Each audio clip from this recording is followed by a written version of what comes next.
Today I thought that instead of spending all my time talking about one particular subject, I'm going to skip around a little bit and talk about three different little-known things in Brea's history that I think are kind of interesting. As you can see, I'm here at Old City Hall Park, and except for the kids back there in the plunge, all's quiet here at the moment. But did you know that on October 30th, 1952, there would have been over 1,600 excited people gathered where I'm standing right now? And why were they here? Well, to welcome Orange County's favorite son and vice presidential candidate Richard Nixon, who is making a quick campaign tour with his wife Pat to talk about what he, Dwight Eisenhower, and the Republican Party would do for the country if they were elected. Introducing him was Brea's own Dr. Curtis, whose name 28 years later would be given to our new theater in the Civic Center. Evidently, Nixon's speech worked here because a week later, Breans went to the polls in big numbers and voted 2-1 for the Republican ticket to take over the White House for the next 4 years. All right, on to subject two. It has to do with that house right back there behind me on the corner of Elm and Walnut, across from the basketball courts and the plunge. Now, I have the feeling that most people who live in this neighborhood right now have no idea that a movie star once lived right there. Yep, and he was only 5 years old at the time, and his name was George Wentzloff. Doesn't ring a bell?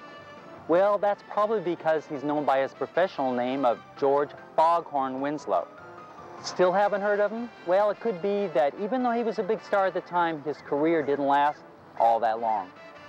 It did begin, though, in 1951, when he made his first public appearance in the Art Linkletter TV show dressed in his little Casey Jones railroad engineer outfit. The next day, he was described in the press as being poised, precocious, and having a really low voice. And that low voice is how he got his name, Foghorn. Anyway, he was so popular with the audience in the show that he was called back 10 more times, which was really unusual. And it so happens that one of those times, someone at Warner Brothers saw him and offered George a movie contract.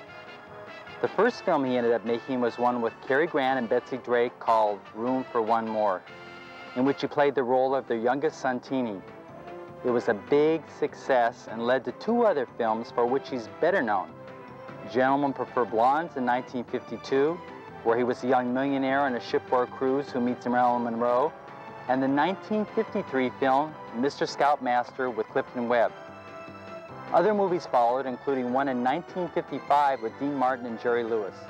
By 1957, though, the novelty of his low voice began to wear off, and George started to make fewer and fewer films. And then in 1958, he went out of show business altogether. It had been a quick rise and kind of a quick fall for George. But personally, I always remembered him when I was a kid. That low voice of his really got me. Okay, I promise you one more subject, but it's going to be a short one, mainly because there isn't too much to tell. I know I'm always talking about that big Babe Ruth, Walter Johnson game played in Brea in 1924, because it was a big deal. But did you know that in 1940, we also had a Major League Baseball school here run by the Cincinnati Reds? Its team, called the Brea Reds, played its games right back there on what's now this parking lot. Many years ago, though, this land was called Cullen Field and was located just east of the old Brea Olinda High School on the corner of Birch Street and what was later to become State College Boulevard.